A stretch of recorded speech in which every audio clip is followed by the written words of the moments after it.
একজন বিড়ি খাওয়া আর একজন বিড়ি খাওয়ার চেনে না, কি কারণ চেনে কিনা? অনেক আগের ঘটনা। আমার মসজিদের এক মুসল্লি কয়, হুজুর ছেলেটা অজান্তি বিড়ি খাওয়া শিখছে। কারণ বিড়ি খাওয়ার কোনো স্কুল আছে নাকি? কোন আপনার জোরে কোন আছে? কলেজ আছে নাকি? ইউনিভার্সিটি মাদ্রাসা তো প্রশ্নই আসে না। কিন্তু তারপরও দেশের লোক বিড়ি খায় না, কি কোন খায় না? আর এই বিড়ি তো খায়, ওরা তো এখন নাথিং হয়ে গেছে, গাঞ্জাও খায়। জোরে কোন ঠিক কিনা? আমি ময়মনসিংহ ওয়াজে গেছি, ওই ছেলেটাও আমার সাথে রাত্র ময়মনসিংহ এলাকায় আমার ওয়াজে দেয় টাইম করে, বলবো আপনারে 12টা 12:30টায় ওয়াজে উঠে, প্রধান বক্তারে 12টা 12:30, এর আগে উঠে না, আর সারা রাত্র ওয়াজ শুনে। আর আপনার আমাদের মধ্যে এরকম 200-500 লোক না, সেখানে লোক থাকে হাজার হাজার হাজার হাজার। দেখুন ওয়াজ শেষে গাড়িতে যখন বসছি, বিড়ির গন্ধ আসে। কির গন্ধ? ড্রাইভারে বললাম, ড্রাইভার বিড়ির গন্ধ আসে কোত্থেকে?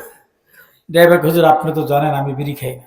পাশের খাদেম স্বামীটাকে, হুজুর আমি বিড়ি খাইছি। আমি বললাম, মিয়া তোমার দিল বিড়ি ছাড়াইতে, আর তুমি বিড়ি খেয়েছো মানিটা কি? হুজুর আপনি যখন বয়ান করতেছিলেন আমি আপনার পাশে স্টেজে বসাছিলাম, কিন্তু মাথাটা যেন কেমন কেমন করে, তো স্টেজ থেকে নাইমে রাস্তায় হাঁটতেছিলাম, আমি রাস্তায় হাঁটি, হঠাৎ করে একটা লোক এসে আমার কয়, ভাই এমন করে হাঁটেন কেন, বিড়ি খাইবেন? তা আমি বললাম যে ভাই, আমি যে বিড়ি খাবো আপনি বুঝলেন কিভাবে? আপনি যেই মোশনে হাঁটেন, আমার বিড়ির তৃষ্ণা লাগলে আমি ওই মোশনে হাঁটি। এক বিড়িওয়ালা আর এক বিড়িওয়ালার চিনে না? আরে চিনে না? আরে এক গাঞ্জাওয়ালা আর এক গাঞ্জাওয়ালার চেনে, আমার কাছে ইতিহাস আছে। এই মাদ্রাসায় ঢাকা থেকে ছাত্ররা আসছে খেদমত করার জন্য, মাইকের অপারেটর ছাত্রদেরকে গাঞ্জার প্রস্তাব দেয়। আবার এরা না, কিন্তু এরা না, অনেক আগের কথা বলতেছি। ছাত্র একটা, এই মিয়া আপনি যে আমার গাঞ্জার প্রস্তাব দেন, আমার গাঞ্জার মতন লাগে? গাঞ্জার মতন লাগে? কয় যে না, তোমার এই গাঞ্জার মতন লাগে না, কিন্তু আমার কাছে যখন গাঞ্জা নিতে আয় খাইতে আয়, তুমি তো থাকো, এই জন্য আমার অসুবিধা লাগে, এই জন্য তোমার প্রস্তাব দিছি, যে প্রস্তাব পাইনি তুমি দৌড়াও। আমার কারণে ভাইয়েরা, এক বিড়িওয়ালা আর এক বিড়িওয়ালারে চিনি, তো এক আল্লাহ রইল আর এক আল্লাহ রইল চিনে না। মুহাদ্দিস সাহেবকে ওই গোলাম বলে, ও মুহাদ্দিস আব্দুল্লাহ ইবনে মুবারক, আমি কিন্তু তোমার কোনো খেদমত করতে পারবো না। মুহাদ্দিস সাহেব বললেন, আমার নাম মুহাদ্দিস আব্দুল্লাহ ইবনে মুবারক, বুঝলে কি করে? এক আল্লাহর ওলি আর এক আল্লাহর ওলির খবর রাখে। বাংলাদেশের বড় একজন জবরদস্ত বুজুর্গ মুহাম্মদুল্লাহ হাফিজি হুজুর রহমাতুল্লাহ আলাইহি, কামরাঙ্গীরচর মাদ্রাসা থেকে লালবাগ মাদ্রাসায় আসবে, খাদেমের কয় একটা রিস্কা নিয়ে আসো।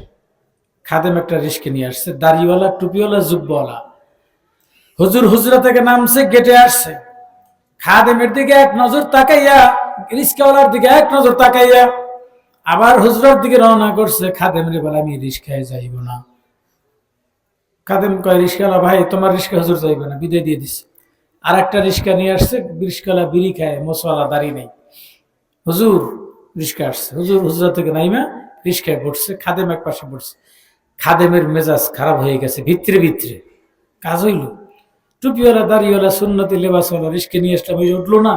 আরে বিড়ি খায়, মোসওয়ালা দাড়ি নেই, হুজুর রিস্কিতে পড়ছে। রিস্কা যখন রিস্কাওয়ালা টানতেছে, লালবাগ মাদ্রাসা কামরাঙ্গীরচর মাদ্রাসার মাঝামাঝি গেছে, ওই সময় হাফিজ হুজুর রহমাতুল্লাহ আলাইহি ওই খাদেমের হাত ধরে বলে, বাবা খাদেম, তুমি আমারে ভুল বুঝিও না, তুমি তো দেখতেছো আরে রিস্কাওয়ালা, আর আমি তো জানি ও হইল এই শহরের কুতুব।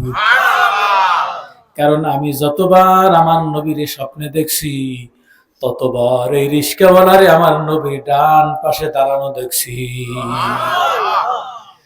ও আমার প্রাণের ভাইরা, এক আল্লাহ রইলে আর এক আল্লাহ রইলে চিনেন। মুহাদ্দিস সাহেব গোলাম রে বাড়িতে নিয়ে গেল, গোলাম এবার ডাক দিয়ে বলে, আমার একটু উযু করার পানি দেন। মুহাদ্দিস সাহেব উযু করার পানি দিল, সুন্দর করে উযু করলো। ও মুসলমানেরা, যার উযু সুন্দর তার নামাজ সুন্দর, যার নামাজ সুন্দর তার জান্নাত সুন্দর।